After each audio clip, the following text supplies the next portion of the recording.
Herbal industry काम करते हो, नेचुरल इंडस्ट्री काम करते हो, इसमें और या cosmetics in general, dirty tricks क्या यूज करते हैं लोग अपने प्रोडक्ट्स बेचने के लिए? सबसे बड़ी डर्टी ट्रिक तो एक ही होती है कि आप, जो तुमने बोला लेबल, इंग्रेडिएंट अंदर तो कुछ नहीं है, लेबल ही लेवल पे है। लेवल पे बहुत बड़ा संतरा लगा हुआ है, अंदर जूस नहीं है। उसके अलावा क्या होता है? और उसमें रेगुलेशन भी कुछ नहीं करता ज्यादा। अगर उसने एक ड्रॉप भी लिख दिया कि मैंने ऑरेंज एक्सट्रैक्ट डाला है, 0.1% डाला है या 0.01% डाला है, तब भी he can put the big आंवला और बिग ऑरेंज ऑन स्लेबल। पूरा डब्बा ही ऑरेंज बना दो, पूरा डब्बा वो ये कर सकता है। So that's one of the dirty tricks people use। और क्या होता है? which is not okay at all। Then the claims, the big claims। Hair colour industry fortunately ऐसी है कि आपको नजर ही आता है अपने कलर की, आपको दिखेगा रंग आया नहीं आया, बस बात खत्म।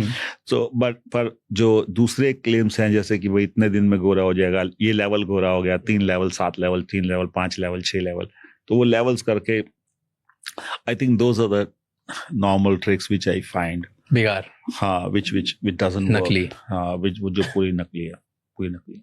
एंड ऐसे जब दूसरी आप कॉम्पिटिटर्स देखते हो कॉस्मेटिक्स में, because now you do lot of cosmetics as well, कभी ऐसा लगता है कि यार ये लोग तो झूठ बोल रहे हैं, मेरे को पता है, because you are at the scientist level? See there are 2-3 things. झूठ तो बोल रहा है, लेकिन अगर रेगुलेशन के अंदर झूठ बोल रहा है तो क्या करोगे उसका?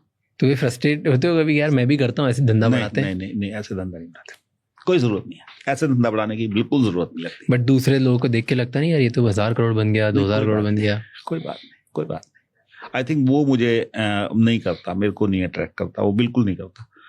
बिकॉज मुझे लगता है कि if you have a very strong foundation then the things are much better than these are the tricks. You know, I have seen many brands coming up and going। many brands। मेरे पास इतना experience है, private level मैंने किया है, 150-200 brand private level करे हैं globally. तो मैंने नहीं देखी सक्सेस ऐसे आती हुई। ठीक है, एक बार सपोर्ट करता है बस, देन फिनिश। आपको लॉन्ग टाइम रहना है तो आपको कंसिस्टेंट रहना है, ईमानदार रहना है। जो लोग, पता नहीं लोगों को क्यों लगता है कि बिजनेस का मतलब बेईमानी है। मुझे लगता है कि शायद सबसे ज्यादा ईमानदारी बिजनेस में ही है। अगर आप ईमानदारी से करते हो तभी बिजनेस कर सकते हो, बेईमानी से तो बिजनेस हो ही नहीं सकता। This is what I feel. और इंडिया में चाहे हम देखते हैं कि लोग कहते हैं यार इंडिया से ना, मेरे टाइम पे मैं बताता हूँ, जब पहले कहते हैं 1 टाइम एक्सपोर्टर होते हैं। अब तो खैर सिचुएशन बदल गई है। People were saying Indians are 1 time exporters, क्योंकि एक बार माल भेजते हैं, चाहे तो खराब माल भेजते हैं या क्वांटिटी कम ज्यादा भेज देते हैं या क्वालिटी पे कुछ भी करके एक बार करते थे exporters. So this is what we were known for.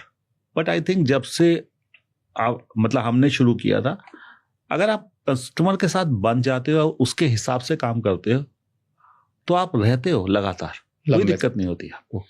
और सबसे अच्छी बात है कि आप इतने सारे लोगों में आप ही अच्छे हो, तो पूरा ब्लैक है उसके अंदर व्हाइट आप हो, आप एकदम से नजर भी आते हो। So I think that makes much more wonderful. और आप इजीली रिकॉग्नाइज हो जाते हैं, अच्छा यार ये आदमी तो ठीक है ही है। सो this is good thing, you know, because यहाँ सब लोग अगर ऐसे कर रहे हैं और आप ठीक कर रहे हो, तो आप एकदम से अलग नजर आओगे। देखो, ये तो रिजल्ट बेसिस पे हो गया। जब मैं एज ए कस्टमर अगर खरीदने जाता हूँ कुछ प्रोडक्ट, तो मैं कैसे ट्रस्ट करूँ कि ये ऑर्गेनिक ही है और ये सच सर्टिफिकेट है कि ये नेचुरल वाला टाइम पास है? हाँ, समझ गया। ये एजुकेशनल है, this is really educational. This is something, क्योंकि जिस ब्रांड के पास बहुत एडवर्टाइज कर देगा, हेवीली एडवर्टाइज कर देगा, वो तो इन्फ्लुएंस करेगा ही। हाँ, उसका झूठ भी सच लगेगा, उसका झूठ भी सच लगेगा, वो इन्फ्लुएंस करेगा और वही परसेप्शन, वो परसेप्शन बना लेगा। लेकिन जो आप यू नो, जिस बंदे को आपने वो इन्फॉर्म डिसीजन, जो कहता हूं ना, अगर इन्फॉर्म डिसीजन दे दिया, that's what we believe in. आप डिसीजन लो, इन्फॉर्म्ड लो, बट I'm कैसे telling you. करेंगे ये? तो इन्फॉर्म्ड अगर Awareness करने का। लगे तो ज़्यादा होता नहीं है। लोग आपको मासेस पे पहुंचाना इन्फॉर्मेशन, तो एजुकेशन और इन्फॉर्मेशन स्लो ही पहुंचेगा Slow वर्सेस पहुंचेगा, क्विक रिजल्ट ज़्यादा Slow ही जल्दी पहुंचेगा। नहीं स्लो ही पहुंचेगा, हाँ, और कोई तरीका तो नहीं है। इसीलिए बड़ी बड़ी ब्रांड्स क्विक रिजल्ट पर डिस्कस करती है। ये लोग हो रहे हो जाओ, दिमाग हाँ। मत लगाओ किस लिए हो रहे हो। हाँ Right? And it spreads faster, तो इसलिए वो ये यूज करेंगी। लेकिन So how do I करेंगी। know कि ये प्रोडक्ट सही है गलत है? नहीं, वो सही कह रहे हो, वो ये यूज करेंगी, मैं उस बात से एग्री कर रहा हूँ, लेकिन वो कितने टाइम तक करेगी?